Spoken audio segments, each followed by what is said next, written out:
All right, so you want to be a millionaire. Well, in this video, I'm going to talk about first what a millionaire actually is versus what you hear about on the news and media outlets. Then we're going to talk about why, in my opinion, it's not all it's cracked up to be, and you might have to shoot a little higher than that. And lastly, we'll talk about how you actually squeeze value or pull utility out of becoming a millionaire, assuming that you're there. In essence, what does it all mean, or why do you even want to do that in the first place? What are you hoping to gain from that? So with that, let's go ahead and jump in. All right, guys, I'm Tyler Wayrung, and in this channel, we talk all things real estate, investing, and personal finance in general. If you're new here, welcome. If you're not, welcome back. As always, a like or subscribe will be greatly appreciated. Free ways to support the channel and continue to share it with others. But with that, guys, let's go ahead and jump in and first talk about what a millionaire actually is. You see this number thrown all around on the news and media outlets today, but a millionaire is actually someone who has $1 million net worth. Net worth is what you owe minus what you own. I did shoot a separate video over here, or maybe over here somewhere. I'll link to where I talk all things net worth, how to find yours. Check out that video if you want to learn more about net worth in general. But I want to just drive a distinction here around what a millionaire is not, and that is not someone who makes $1 million a year. That is just a very high income earner. So a high income does not equal a high net worth. You could use your high income to buy assets that go up in value and improve your net worth, but not all folks do that. So that's why they distinctively separate income from net worth as two wealth building measures. So now that you know what a millionaire is, if you're anything like me growing up, we just idolize this millionaire figure, this vanity metric. You know, we watch shows like Who Wants to Be a Millionaire with Regis Philbin, and you just kind of just grew up in this era where millionaires were these ultra wealthy, never have to work again, filthy rich, you know, throw dollars out the window kind of thing.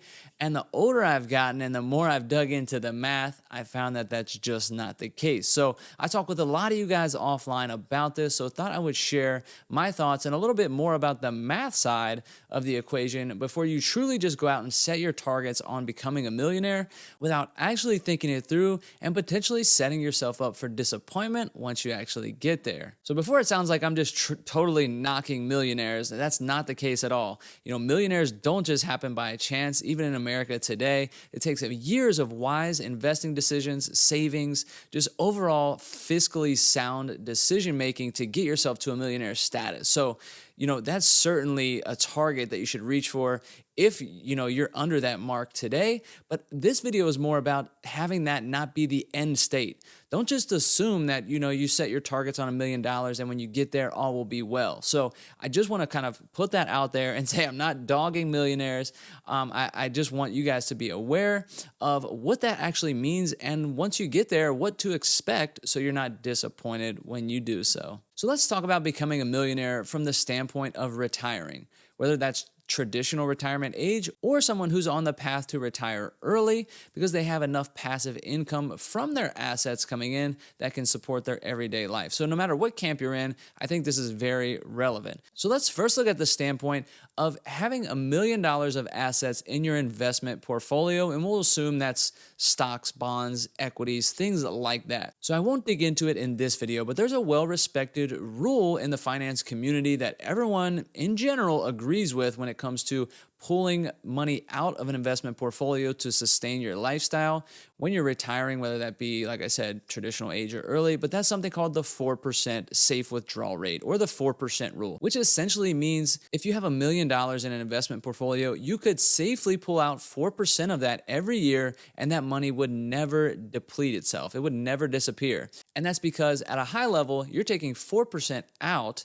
But historically speaking, the stock market averages 10% annually. So you're taking 4 out, you're gaining 6, and you kind of stay in that safe space. So lots of research there. If you're not familiar, go out and do your own homework. But if we look at that from a millionaire standpoint, let's assume you've built $1 million investment portfolio of equities, and you're hoping to retire and safely withdraw that and live on that for the rest of your life.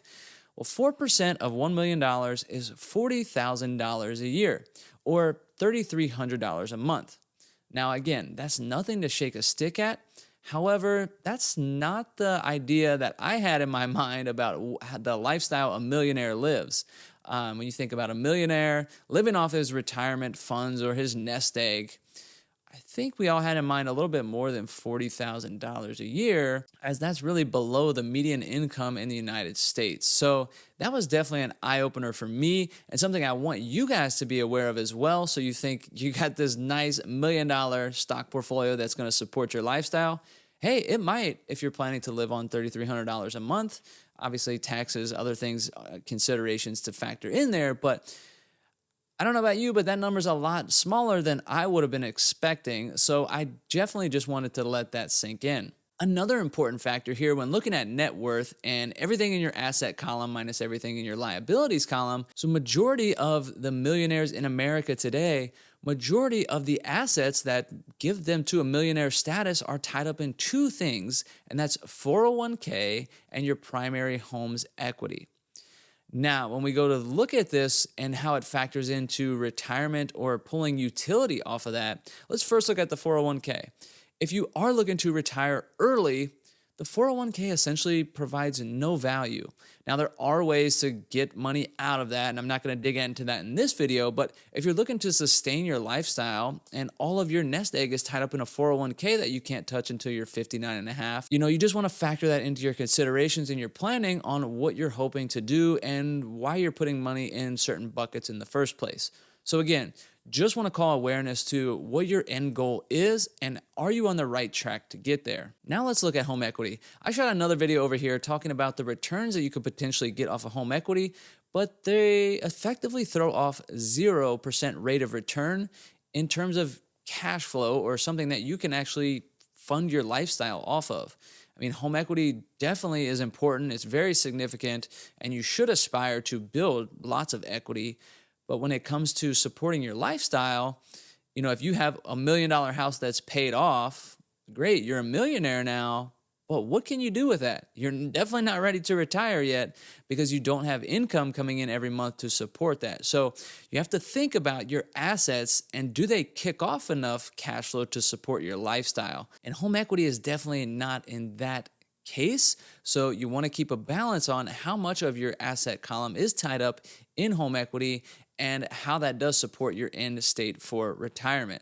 Again, you could have another asset. If I had $1 million worth of gold bars in my basement, I mean, that's great. I hope that probably makes you feel good sleeping at night. But again, it does not support an early retirement or retirement in general because unless you're going to shave off a little piece of that gold every month and sell it and let that sustain your lifestyle. But again, you just want to think through those plans and not just focus on that vanity metric of $1 million. Hey, I'm going after $1 million. I want to be a millionaire. So I hope that helps to kind of think through that model. And my whole point of really just talking through this in general is how to think about this whole equation differently or essentially reversed. So instead of chasing $1 million or whatever the figure is, millionaire, 5 millionaire, instead chase what you want to get. So we've identified now $1 million in a stock portfolio equals $3,300 a month. So let's think about that the other way around. Hey, when I retire or to be able to retire, I need $5,000, $10,000 a month. How do I get that?